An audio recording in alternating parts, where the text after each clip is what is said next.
La science et nous.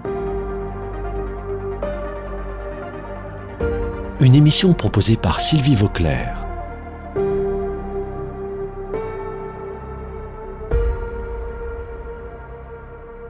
Je suis à nouveau avec Norwell Lemaître, qui était avec nous la semaine dernière et qui nous a parlé de ses travaux sur la géochimie de l'océan, le carbone et les éléments nutritifs pour le plancton. Et donc Norwell a fait plusieurs missions océanographiques sur des bateaux. Elle en a fait 2 dans l'hémisphère nord, en particulier vers le Groenland, et puis elle en a fait aussi dans l'hémisphère sud, une vers les îles Kerguelen, vers l'Antarctique. Je vais lui demander aujourd'hui qu'elle nous raconte ce qui se passe sur ces bateaux océanographiques. D'abord, pourquoi on va si loin, on va faire ces prélèvements, et puis comment ça se passe et l'ambiance. Donc elle va nous raconter tout ça. Est-ce que Norwell, tu peux nous expliquer d'abord à quel endroit tu es allé dans tes 4 missions océanographiques? Tu vas nous dire aussi justement pourquoi on va dans des endroits particuliers et ce qu'on y fait, comment ça se passe, les prélèvements, etc. Raconte-nous un petit peu tout ça. Oui, alors j'ai été sur 4 missions océanographiques différentes. Ma première mission, c'était pendant ma thèse de doctorat. Et on est parti du Portugal, on est allé vers le Groenland et on a terminé à Terre-Neuve au Canada. Donc ça, c'était une mission d'1 mois et demi en 2014.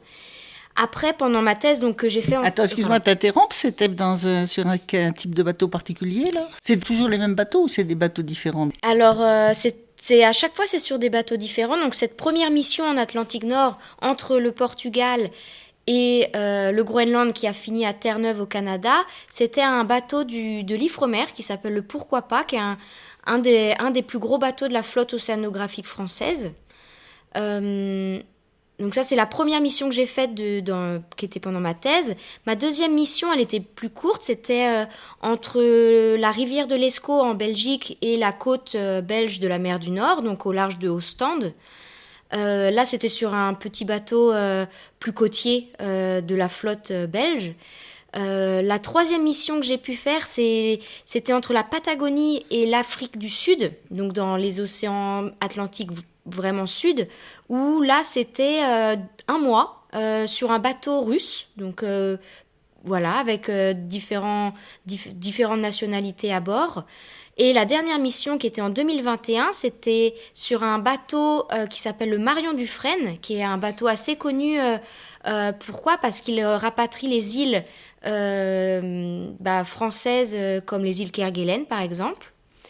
Et cette mission, donc elle a démarré à La Réunion. On est allé vers l'Afrique du Sud et on est allé jusqu'à 58 degrés sud, au sud des îles Kerguelen, et puis on est remonté vers La Réunion. Voilà. Et alors, 4 endroits très différents. Donc, dis-nous pourquoi 4 endroits différents. Quelle est la différence? On imagine bien que la mer n'est pas la même dans l'hémisphère nord, dans l'hémisphère sud, qu'il y a des différences. Et puis pourquoi toi tu es allé là? Tu dis que tu es allé sur un bateau russe par exemple, tu es allé sur un bateau belge.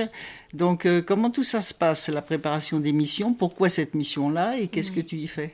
Alors déjà, pourquoi on va aussi loin pour prélever de l'eau de mer alors qu'on pourrait peut-être rester sur les côtes françaises? Parce que on cherche différents régimes océanographiques qui sont contrôlés par différents courants. Par exemple, au large de l'Antarctique, on a le courant circumpolaire qui est un des plus puissants courants du monde et qui se trouve en océan Antarctique, donc il faut y aller. On trouve différentes espèces phytoplanctoniques, donc ces microalgues qui se développent en surface de l'océan, elles ne sont pas pareilles quand on est en zone subtropicale, par exemple juste au large du Portugal, ou alors au Groenland, ou alors en Antarctique. On va trouver différentes familles de microalgues, de phytoplancton. Et chimiquement, on a des différences. Par exemple, l'océan austral, donc juste à côté de l'Antarctique, il est très riche en nitrates et phosphates, mais il va être très pauvre en métaux nutritifs. On a très peu de fer, par exemple, en océan austral. Alors qu'en en Atlantique Nord, on aura des concentrations un peu plus élevées pour ces métaux, mais des zones très limitées en silicate, par exemple. Un des éléments nutritifs essentiels pour les coquilles, pour les espèces phytoplanctoniques qui ont des coquilles silicifiées, par exemple. Donc voilà, il y a plein de différences selon les océans, et c'est pour ça qu'on va un petit peu partout pour prélever des échantillons, pour pouvoir comparer ces différentes zones. Et en fait, ce sont des recherches donc complètement internationales, et les bateaux sont des bateaux de pays différents, et tu as à chaque fois un équipage international sur ces bateaux de chercheurs et d'équipage marin aussi. Oui, exactement. Donc moi, j'ai pu aller sur 2 bateaux français, un bateau russe et un bateau belge. Et à chaque fois, c'était des équipes de scientifiques internationales qui viennent, c'est ça, de différents pays, français, européens, mais aussi américains, canadiens, Afrique du Sud, Australie, tout ça.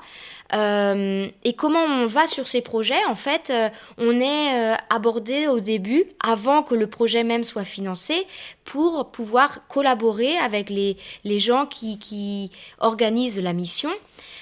Pourquoi? Parce qu'on est souvent en recherche, on est spécialiste. On est sur des projets particuliers, c'est ça? On est sur des projets particuliers parce qu'on est spécialiste d'un traceur géochimique, par exemple. Moi, c'est les isotopes de métaux nutritifs.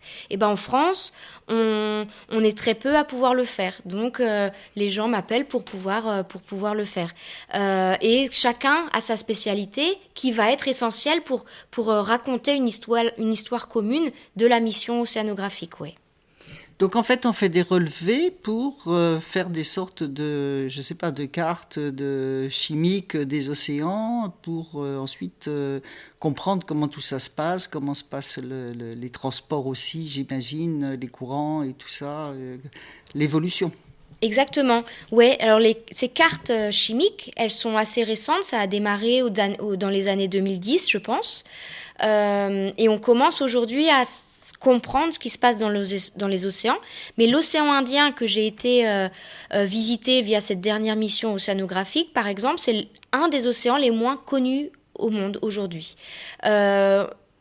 On est une des premières missions à avoir été visiter l'océan subtropical, mais aussi l'océan subpolaire jusqu'au 58 degrés sud. Et bien sûr, l'océan austral, on n'y va qu'en été. Donc, pourquoi? Parce que les conditions météorologiques, elles sont favorables plus favorables en été qu'en hiver.